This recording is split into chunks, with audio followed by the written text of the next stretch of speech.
How you doing, Daniel? Good evening. Yeah, boy, I'm fine, bro. How you? I'm fine. The round 16 is over. And Ooh. but before we even go further or before asking any questions, so have you noticed that the top sides are not playing well? Bro, Likes of likes of like Portugal, England, France, France. Just imagine France record. France, I think they've own goal, got own yeah, goal, penalty. own goal penalty, draw, own goal. Yeah, they actually haven't scored from open play yet, and That's it's, just it's, saying. it's such it's such quite a very interesting one because I'm even looking at the Romania Netherlands game. Somehow I don't know. Netherlands sort of was able to just find their mojo today, Yeah, and I wanted to say, did you watch Cody Gakpo today? That guy, yeah, yeah, that guy was something else today. And yeah. I know you're an anti-Liverpool guy. You don't like Liverpool, but I think we should give him his flowers. Cody No, Gakpo, four but you goals. know, I think he's the highest goal scorer. yeah, he is. But you know, we actually hoped he would have signed for Manchester United. You remember when he was still playing under Rude, we actually hoped he would have signed for Manchester United, but then he never materialized, and that was it. But there was something very exciting today. The Dutch team played on the offensive. They had to, send Dumfries further. Played sort of like a three at the back. It gave them that extra man on the width. And most importantly, they were very patient with how they sent the ball, down the flanks, towards Dumfries. What they did was they sort of like played extra passes in the middle of the park, and so it was almost, particularly in the very first half, it was almost like every pass that was sent to Dumfries was at the perfect time, at a well placed for him to do whatever, either swinging across, or hold off for the player running the channels, either playing with what's it called, directly to Memphis Depay, or what's it called, this other lad, the youngster. So it was quite very exciting. I saw how they were more expressive today. Maybe you could say it's because it's Romania, but again, Romania have actually been a very, not so easy side to play through the tournament. So I was particularly surprised because I thought this one would have been a very um, sort of like KG1. I expected probably like 1-0, 2-1 sort of game. Also, considering the fact, just as you pointed out earlier, that Netherlands haven't played so well alongside of other big guns. Then Turkey Austria, man, what a game! I don't know. Did you see the game? Yeah, that's the most interesting game in this round. Turkey Yeah, Austria. honestly, End to honestly. end. Ragnik, our entertainer, is gone. You know, did you? They almost equalized the game. Austria almost equalized at almost the Yeah, very towards the end end of of the the game. game. It was a good Ooh, save. A good save what a from the save! goalkeeper, Bert. That's a great save. Actually, he was well positioned for that. He was just well positioned for that, and he couldn't do any more, any better than he did than to just parry far wide, and rah, you know, 2-0 up. I'll be honest, I didn't see Austria because like at about two to 5 minutes after going 2 goals down, Austria sort of like, sunk. They had like their heads down, and then they sort of like picked up the pace again, and then got their first goal. They went on from there. I actually was thinking, because they had a lot of chances and near chances, half chances. I actually thought that at some point would have gotten the equalizer, because as a neutral, it's always very exciting for you to watch extra times and probably even penalties as a neutral. So like that's as it's generally said, more game for your money. That kind of a thing. Yeah, I actually was hoping for that, and also I it's sad that the Ragnick party is sort of like ended, but you look at the way his side has been set up, you look at the confidence, look at how they play, they're so brave. They're like front foot. They come to impose their playing style on whatever team throughout the tournament. And you see from the time he picked up Austria, where he picked them, and through the qualifying, games, down to when he picked them, they were in a terrible position. They didn't have yeah. That's what I'm saying. That's what I'm saying. I was looking it up, earlier today, was able to just to see his journey and all that, and that's is like him making his case again about the whole, high press football, on both sides, quickly recovering on the defensive side and generally. From set pieces, 3 corner kicks. Shows the defending was poor. The fact the first 2 goals was by Turkey. The first 2 goals that Turkey scored, Austria's goal came from a corner kick. So the defense was very, very poor. They didn't defend the set pieces well. I actually expected the crumbling that happened to Austria. In all sincerity, going into the game, I expected, I thought that that would have been the fate of Turkey. Honestly, I thought Turkey would have been the one that was crumbling, but it surprised me the very first minutes, following the kickoff. No, that goal was it was not to be considered, but like the defender who intended to clear the ball, it was not properly cleared. He struck it against his teammates, and all the whole chaos happened. Wow, what a goal! Just right anticipation, right place, right time, and then he just sort of like smashed it in. But then I didn't see that for Austria. I always thought that would have that would be the case of Turkey. But kudos to both sides. They came fighting. They gave it their all. Any team that would have won tonight would have deserved it, if you ask me. It's that kind of a game where everybody was brave. Everybody, they had they played on the front foot. Everybody was so confident. Everybody tried their best, ran out their lungs. Very, very exciting football. What we expected, they actually gave us what we've been expecting from the supposed sides. You understand? Yeah. And again, another thing I want us to discuss is Portugal yesterday against Slovenia. We're expecting Portugal to dominate Slovenia, but the game, no, I don't think we had any action in the game apart from the penalty save by Oblak and that last minute chance that this guy missed, Sesko. In all fairness to Portugal, right? I thought that Portugal dominated possession-wise. Portugal came to win the game, but then again, these guys, Slovenia, am I right? Or Slovakia? Slovenia, they came not to lose the game. I think that's just what happened. They played not to lose. They didn't particularly, they just stopped. Like, if we stayed in this game without conceding a goal, at some point we're going to get those chances, and we'll see how much how we could convert them. So Portugal had that they wasted.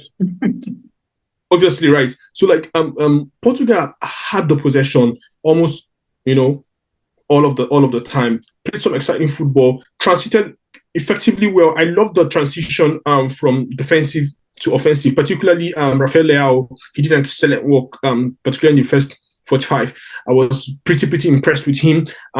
The left back, remind me his name again. I keep forgetting his name. The guy who plays at PSG. Is it Mendes or? Is it Mendes or what? But I also was very impressed with him. I felt that his partnership with Rafael Leao on the left channel was, very, very helpful or impactful. Or why are you impressed with what guys playing in this tournament? Because I don't think guys setting them up well. Not exactly well. The thing is, if Martinez cannot do anything with the golden generation, what do you expect him to do with the best Portugal side we're seeing? You see, the thing, not exactly, you wouldn't say he's doing, the team is playing, or would I say the team is attacking effectively. They've not been so efficient with the number of chances, clear-cut chances rather, they have created, and, attempts on goal. But you could say that's as a result of the immobility of Cristiano Ronaldo. So they're being so much more direct. And if you look at the caliber of players they are players who want to nick those 1-2 quick passes. They'll just play those, very short passes, create and sort of lay off the ball on platters. But then having Cristiano at the top, that's not to say, obviously, you've got one of the best finisher to have ever, graced the world of football, in Cristiano Ronaldo. Out of my heart, for him, big fan of him, and but I think that So why was he with crying age, yesterday? brother, like that's football. Just before I go there, let me just sort of like land. I think that with his not so leggy legs any longer, it's costing them on the offensive side. So I think what needs to happen is they need to be much more direct. We need to see them more brave, like striking the ball. Lads like Bruno have to strike more. Rafael Leao will have to strike more, rather than always looking to send the ball long to, or cross the ball into the 18 yards for Cristiano Ronaldo, probably to score one of, those his brilliant headers or something. I think they should try, striking the ball themselves. Bernardo Silva, I think he should try to sort of like drift in from the right wide into the, sort of like in the middle of the park and hit his usual coilers. I want to see Bruno taking more strike. I want to see Rafael Leao, being brave and all that. And then they've got the players, they've got excellent, ball retainers. They've got guys who are amazing on the ball with the ball, at their feet. They've got excellent kickers in Bruno, in Leao, in Cristiano, name them. So in Bernardo Silva, and you also have the likes like Vitinha, who is doing the work for you 120 minutes, 200 minutes, as long as you guys are going to be on the pitch doing the job for you. So I really want to see a braver or a more brave Portugal, not entirely relying on Cristiano Ronaldo, just having him there more like a dummy forward, and then the middle of the park and the wingers, the midfielders, Bruno, and the sort of like being on the front foot, being braver and going all out of goals. That way you could be able to get at least a goal. And once you get a goal, the thing about this Euro so far, I don't know if you've noticed it, once a goal goes in, it sort of like opens up the game. Because there's been some excellent defending, So team defending. Not all matches. But there've been some excellent team defending throughout this tournament across whatever caliber of team you have looked at. You see, these teams have actually defended averagely for every 3 games we watch. We see 2 games of very excellent compositions, defensive compositions by both teams that are playing. And I think kudos to all of the the managers. It goes to tell you a lot of work that has been done in terms of data collection, data interpretation, coaching, analytics, coaching, team preparations. A lot of job have been done. Like kudos to all these managers. Like I'll be very honest with you, I've been very, very impressive. I've been learning quite a lot through these Euros. I've been seeing a lot of formations. 4-4-2, my best formation. Back again, Slovenia, Slovakia. Why'd you that one? Preference, right? My preference. You prefer 4-4-2. I still feel 4-3-3 is the most balanced formation. No problem. 4-4-2 every day for me. I'm so very happy to see 4-4-2 back again. In the competition. Wait, I think it's just Slovenia and which country that has used Slovakia, both of them. Slovenia, Slovakia. Yeah. Okay, if for example now, if you were in Southgate's shoes and they say, okay, create a 4-4-2 formation with this English side, what would you do? The thing is, he shortchanged himself in the midfield. The choice of the players he went with from the midfield is going to actually make it difficult for him to play. I'm talking about you now. You as the coach of England, create a 4-4-2 formation with this squad. Okay, the current squad currently now. Yeah, the current squad. Obviously, I'm going to start Harry Kane, and I'm going to start on the 10. I'm going to play Jude Harry Kane. So in the middle of the pack, obviously at the back, the back 4 stays because Luke Shaw is not fit. I actually don't know what he's doing in the Euros. You can't tell me the whole of England. Yeah, so the back 4 stays how it is. The middle of the pack, the 4 I'm going to have in the middle, I'm going to have Declan Rice, Kobe Mino, and I'm going to have Gordon. I'm going to have what's this guy's name? Bukayo Saka. But then, okay, but I'm speaking I'm speaking with a complete team, a team that is actually fit. Obviously, having everybody fit on the side. So you have Saka, but the problem is that the crop of players he has are not sort of like built into the 4-4-2 system. They are better on a diamond. So I could play a 4-4-1-1 rather than a 4-4-2-2. Or my two, sort of like my 4-4-2, the striking two are sort of like going to be shaped on a diamond. And if I'm going to do a substitution, I'm going to obviously take off Harry Kane and Jude Bellingham. I'm going to bring Ivan Toney and Watkins. Watkins playing slightly, behind what's it called? Ivan Toney, obviously because of So Watkins playing behind Ivan Toney. Yeah, he's good on the ball. He's good with the ball on his feet. He can retain possession. He can dribble past people. He can play those quick 1-2 passes. You need those things. You need those like. And if I'll be honest with you, I can even put Saka on the bench and play what's it called a right-footed guy on my 7. Because one thing about the 4-4-2, it sort of like goes against the whole odds of having a left footer playing 7 and a right footer playing 11. More than in swingers, 4-4-2 sort of like promotes out swingers. So like because you sort of like have very, very effective midfielders who are always anticipating the second balls. They're actually excellent kickers of the ball. So that's why I said like the crop of players in the English squad would make it very, very difficult for any manager to play a 4-4-2. But for what I'm saying, largely for me, 4-4-2 still remains my favorite football formation. Yeah. Okay, now let's talk about these guys. Spain. Hope you know that Spain are the best side so far in these Euros. They are the best side so far. No. Let's be realistic. They are the best side so far. I'm trying to say something here before you caught me. I said, in all fairness, I'll have to apologize to the Spanish side. I'll be very honest with you. I never expected this. I didn't count them. Obviously, our last time together, I pointed out clearly how there was like my second favorite behind Portugal. But having seen them now, 4 games now, 3 games to the group stage, 1 game round of 16, 4 games down, bruh, it's like there's almost no stopping them. Yamin Lamal and those wingers are bullying. Those wingers are bullying the fullbacks. What's it called? They're bullying all the fullbacks they face. All the fullbacks they face, they bully them. It's not just about pace. It's about a clear understanding of the football pitch. It's like when you've got that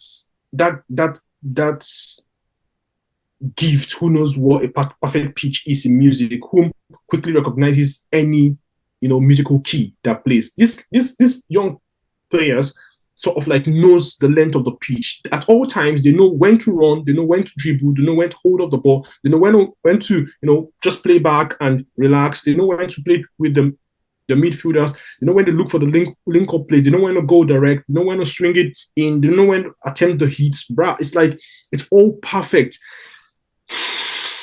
The Spanish side for me. If they beat Germany, they'll win the Euros. It's going to take. I was about to say something. It's going to take a very disciplined Germany to actually defeat them. I mean, look, it's going to go beyond talents this time around.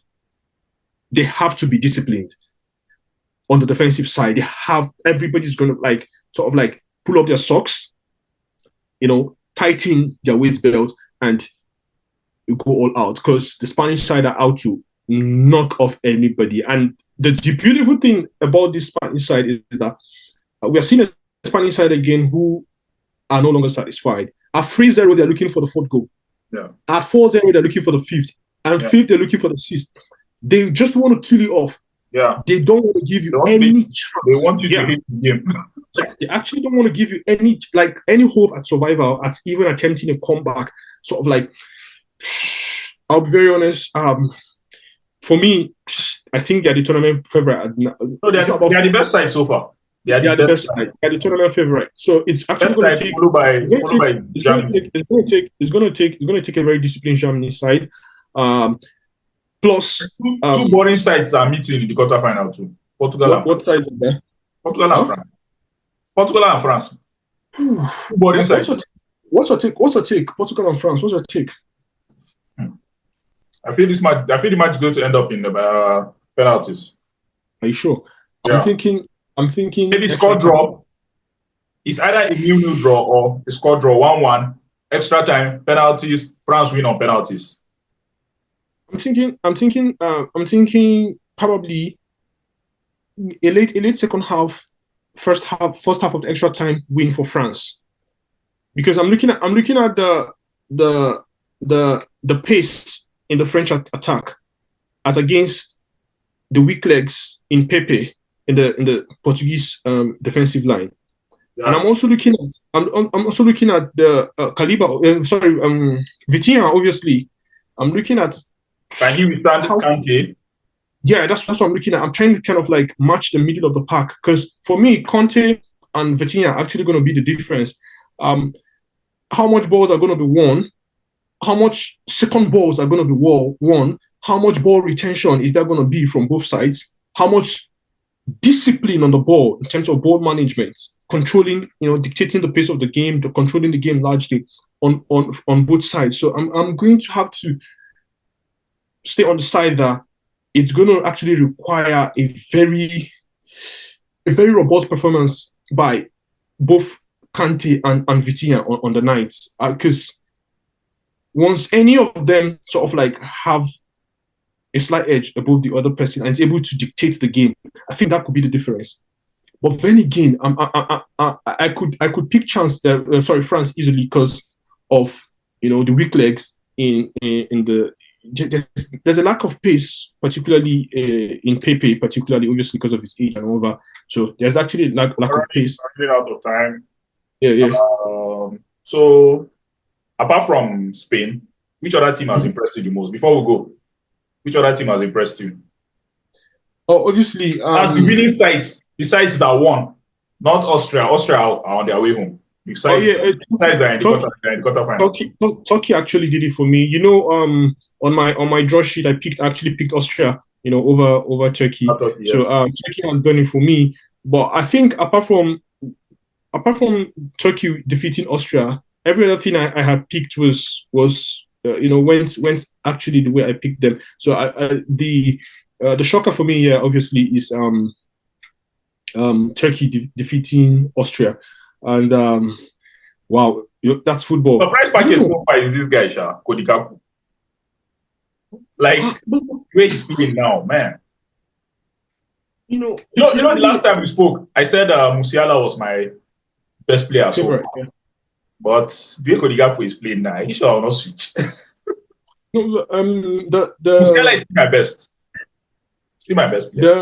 What's called the 3-4-3 system, the usual Dutch system sort of thing. I think it's paying off for them, because there's sort of like attention is being paid towards Dumfries, and so by the time the ball is swung the other direction, you sort of like catch the opposing side off balance, off position. Yeah, and it gives, because obviously Cody is quite very fast. Also, you have to give it to him in his own regard. He's quite very fast, and he's very direct. That's one thing, because you see him in the Liverpool side. He's very direct in Liverpool. Yeah. He's the kind of lad. He doesn't need touches. Yeah, he doesn't need extra touches to sort of like do what he's got in his mind. He just needs just that half an inch. Just give him a space once where he can sort of like just be a foot ahead of yourself.